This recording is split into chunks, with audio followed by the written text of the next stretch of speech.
नमस्कार, जोहार, स्वागत है आपका डिजिटल झारखंडी समाचार में। झारखंड में टूट सकता है महागठबंधन। आरजेडी ने कई सीटों पर बढ़ा दी है टेंशन और अचानक दिल्ली पहुंचे हैं कांग्रेस प्रभारी।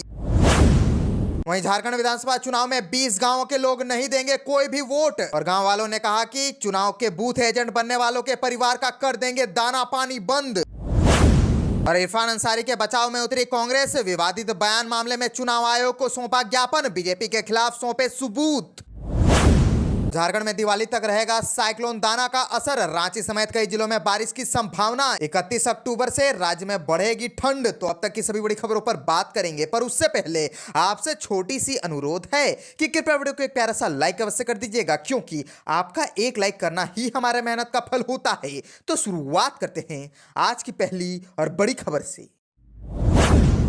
इस वक्त की बड़ी खबर झारखंड से आ रही है, जहां झारखंड में टूट सकता है महागठबंधन। राजद ने कई सीटों पर बढ़ा दी है टेंशन। अचानक दिल्ली पहुंच गए हैं कांग्रेस प्रभारी। जी हां, दरअसल झारखंड विधानसभा चुनाव में कांग्रेस के लिए धनबाद और बोकारो से उम्मीदवार का चयन किसी सिरदर्द से कम नहीं है। बोकारो से पूर्व प्रदेश अध्यक्ष राजेश ठाकुर को उम्मीदवार बनाने की चर्चा है। उन्हें धनबाद से भी चुनाव लड़ने को कहा गया था, लेकिन उन्होंने इस प्रस्ताव से इनकार कर दिया। दूसरी ओर धनबाद से कांग्रेस पार्टी के नेताओं में एक बार फिर से अजय दुबे का नाम सबसे आगे है, लेकिन हाल के दिनों में पूर्व मेयर शेखर अग्रवाल के नाम पर भी जोरदार चर्चा है। माना जा रहा है कि कांग्रेस इन्हें टिकट दे सकती है। इन्हें टिकट मिलने पर धनबाद का मुकाबला भी जोरदार होगा। और कांग्रेस के सामने एक और बड़ी समस्या है राजद को समझाने की। राजद ने झामुमो, वामदल और कांग्रेस उम्मीदवारों के सामने अपने कैंडिडेट भी उतार दिए हैं। इससे गठबंधन में टूट के आसार बढ़ गए हैं। छतरपुर, विश्रामपुर, गढ़वा, धनवार जैसे जगहों पर विधानसभा क्षेत्रों में गठबंधन के दलों के बीच टूट की स्थिति बनी हुई है।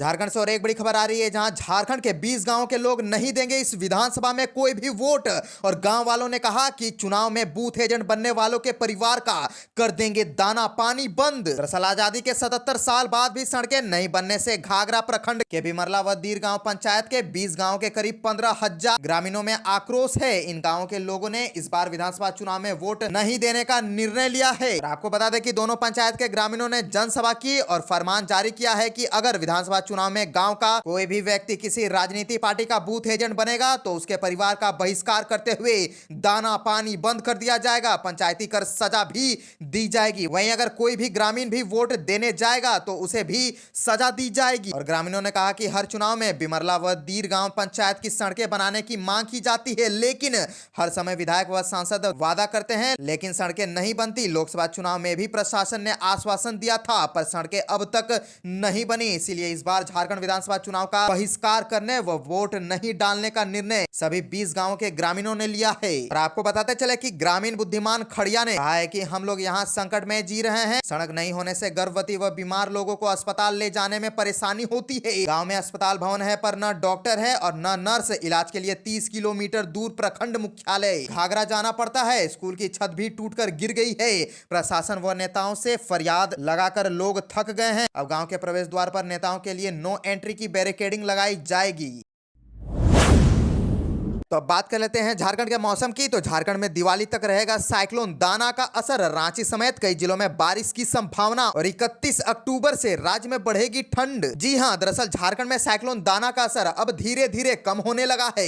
अगले 12 घंटे में तूफान पूरे तरीके से कमजोर पड़ जाएगा, लेकिन प्रदेश में 31 अक्टूबर यानी दिवाली तक बादल छाए रहेंगे। इस दौरान रांची समेत कई जिलों में बारिश की संभावना है। साइक्लोन का सबसे ज्यादा असर संथाल परगना वाले इलाकों में देखने को मिल रहा है। संथाल परगना के महेशपुर में 76 mm, पाकुड़िया में 50 mm, मैथन में 48 mm और पंचेत में 40 mm के करीब बारिश हुई है। राजधानी सहित अन्य जिलों में दिन भर बादल छाए रहे, बूंदा बूंदी भी होती रही। राजधानी रांची की बात करें तो 29 अक्टूबर को मौसम साफ रहेगा, लेकिन इसके बाद अगले 2 दिन तेज बारिश का पूर्वानुमान है। इस दौरान 10 से 20 किलोमीटर प्रति घंटे की रफ्तार से हवा चलेगी। वहीं 31 अक्टूबर के बाद मौसम साफ रहेगा, जिसकी वजह से ठंड बढ़ने की उम्मीद है। आज पूरे राज्य में एक समान हल्की और मध्यम दर्जे की बारिश देखी जाएगी। पूरे राज्य में 25% तक बारिश की संभावना है। दोपहर में आसमान में बादल छाए रहेंगे और छिटपुट बारिश की संभावना है। आसमान में साफ होते ही और ठंडी हवा चलेगी, जिस कारण कनकनी बढ़ेगी।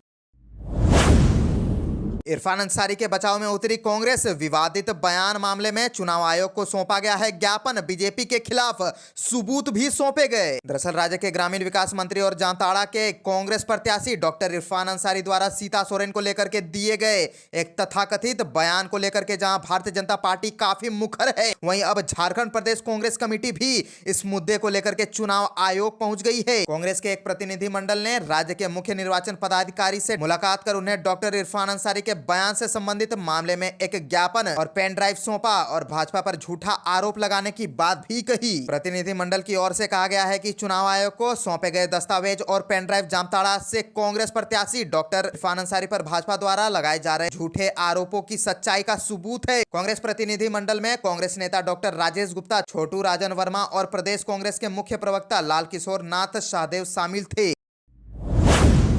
झारखंड में फिर से मिला नोटों का छोटा पहाड़। 350 बैंक खाते फ्री। ऊर्जा विभाग से जुड़ा है मामला। झारखंड सरकार के ऊर्जा विभाग से 109 करोड़ की फर्जी निकासी के मामले में सीआईडी की टीम ने जांच तेज कर दी है। 4 अक्टूबर को 56 करोड़ 50 लाख की निकासी से जुड़े सीआईडी के केस में सेंट्रल बैंक ऑफ इंडिया के ब्रांच मैनेजर लोलस लकड़ा को गिरफ्तार किया गया है। सीआईडी और एटीएस की टीम ने लोलस की निशानदेही पर हटिया के तानगर शांति कंस्ट्रक्शन के दफ्तर से 30,02,500 रुपए और लोलस के टोली नगरी आवास से 7,16,000 रुपए बरामद किए। इस पूरे मामले में एटीएस ने अब तक 350 बैंक खातों को फ्रीज किया है। पूरे मामले में जांच के क्रम में एसआईटी ने केंद्र सरकार की संस्था आईआरसी और एनसीसीआर पोर्टल की मदद ली। जांच में यह बात सामने आई कि 350 से अधिक बैंक खातों में संदिग्ध ट्रांजैक्शन हुए हैं। एसआईटी ने बैंकों से समन्वय स्थापित कर बैंक खातों को फ्रीज कराया है। एसआईटी ने प्रेस विज्ञप्ति जारी कर गुजारिश की है कि यदि कोई खाताधारी संदिग्ध ट्रांजैक्शन के संबंध में सूचना देना चाहता है तो वह अपना पक्ष साइबर थाने में रख सकता है।